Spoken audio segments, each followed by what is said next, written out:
you're not making progress. What's worse is that on the rare occasions you manage a breakthrough, you feel like your progress never sticks around for long. You feel like you are chasing far more than you are ever obtaining. Good news! When you fix your practice, you fix everything.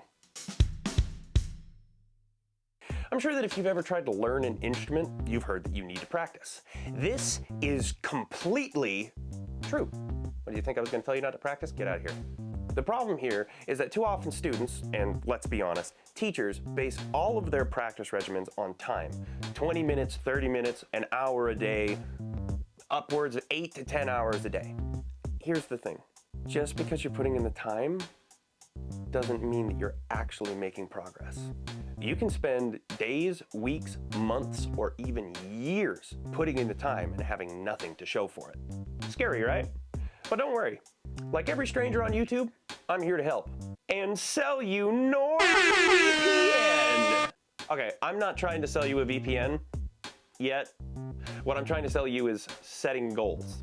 Specifically, how to set and achieve technical proficiency goals like playing solos, scales, or something else that starts with S. I might not know 3 words that start with S, but what I do know is that in order for you to achieve your goals, they must be large enough to inspire and small enough to swallow. I'm not going to touch on more esoteric topics like how to be the best drummer in the world or stuff like that. I'm talking about the absolute basics to achieve whatever goal that you set. I'm talking about playing notes and spaces and nothing else. Fragmentation is the process of breaking down your goals into more manageable increments. If you're learning a song or a piece of music, which why wouldn't you be, then it's probably already broken up into larger sections. The next step is to break it down further into phrases. If you don't know what a phrase is, I teach lessons. Create a document and list all the sections and phrases in order.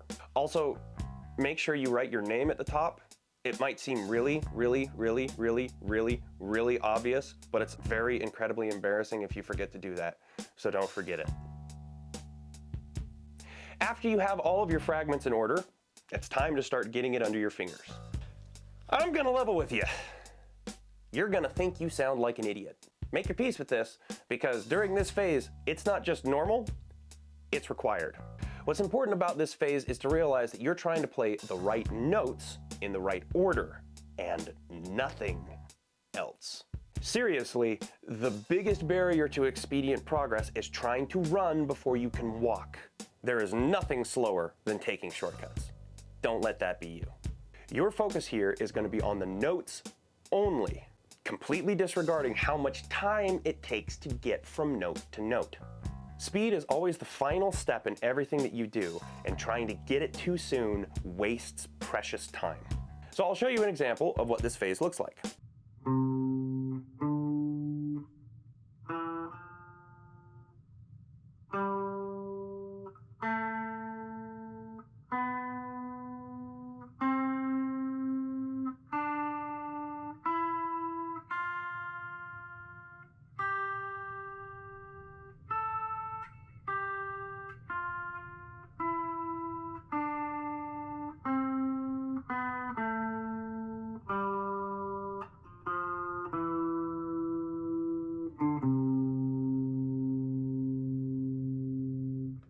You see how I had spaces of various lengths?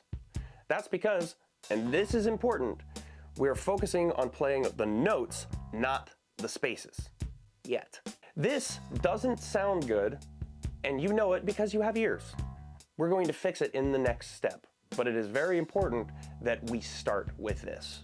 When you can play it at a reasonably even tempo, you're ready to move on to the next phase.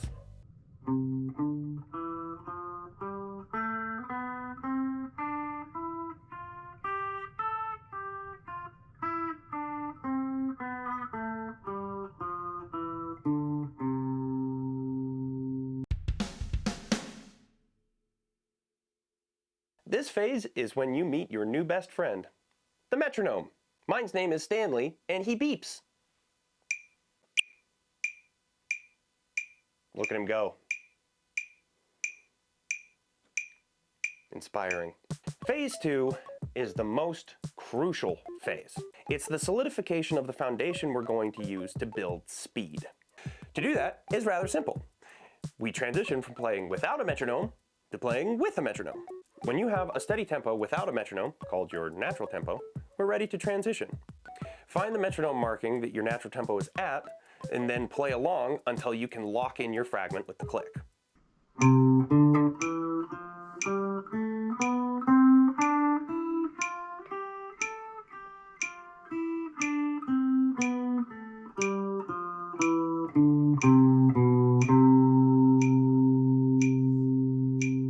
If you've never used a metronome before, what normally works is picking a tempo, and then if it doesn't work, adjusting it up or down as needed. When you can play along with a click 3 to 5 times in a row, you're ready to move on to phase 3. We all want it. We all need it. So how do we get it? Well, the most common way people try is to stress themselves.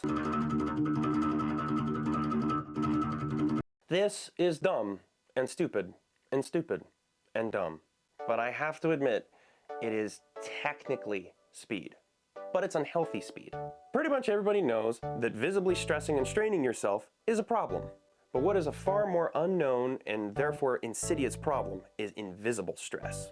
That's when your stress levels are just below what's noticeable, so you believe you're relaxed. It's still driving with the brakes on, but you're only pushing the pedal down halfway, so you think you're fine. You're not fine. Invisible stress is going to be a major roadblock in your progress. What you're looking for is consistent, relaxed speed.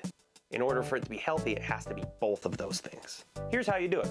Take the fragment that you got through phase 2, turn on your metronome to your natural tempo, then play the fragment along with the click, and when you do it right, go up by 2 clicks.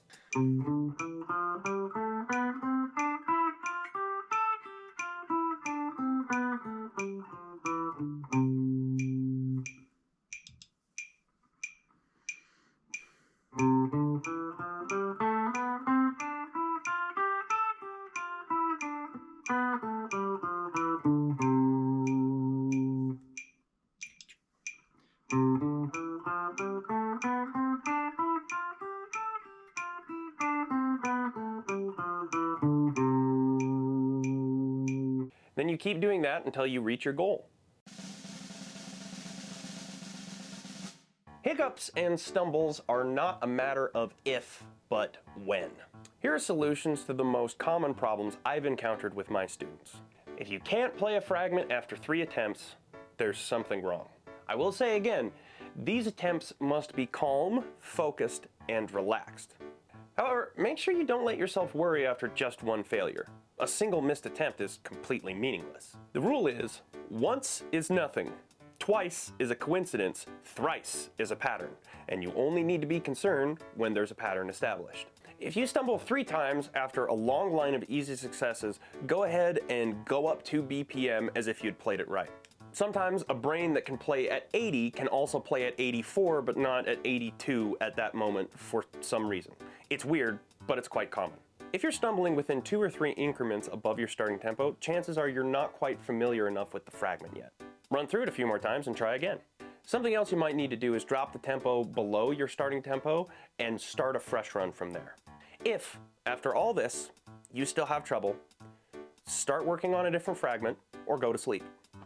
I'm serious. Let your practice sink in and try again tomorrow. You're at your limit for today, so you need to recharge. There's no way to make any more progress this session, so don't force it. We are playing a long-term game here. It's important to get your daily practice in, but it is also important that your practice today sets you up for your practice tomorrow. So that means you don't just need to know where to start, you also need to know where to stop. Did you, in your wildest dreams, ever think that we would ask this question? I bet you assume that the only reason you would ever stop practicing is either running out of time or running out of energy. That is a lie. There is literally one more reason. Achieving goals. Achieving goals is what we want to happen every time. Having it happen every practice session is unrealistic, but it is realistic to have it happen most of the time. I'm talking like 90% of the time here. Running out of time is probably the most common reason why people stop practicing. Life is busy. It happens. What matters most is making whatever progress you can.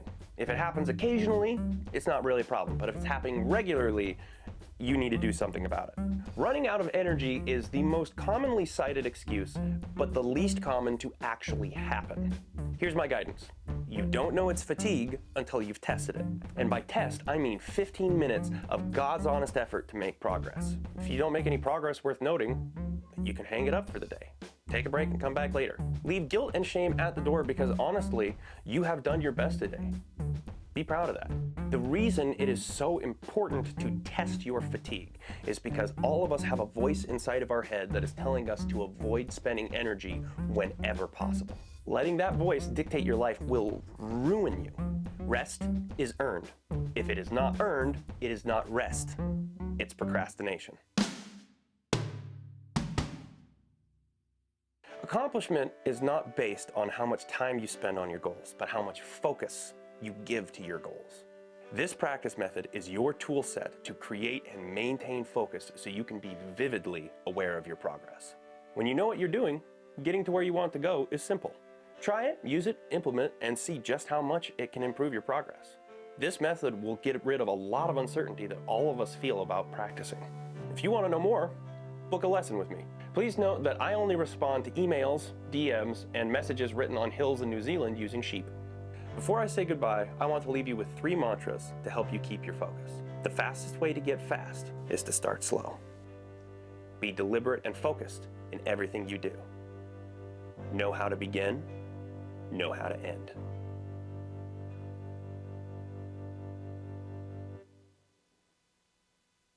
I just realized I have no idea how to end this video.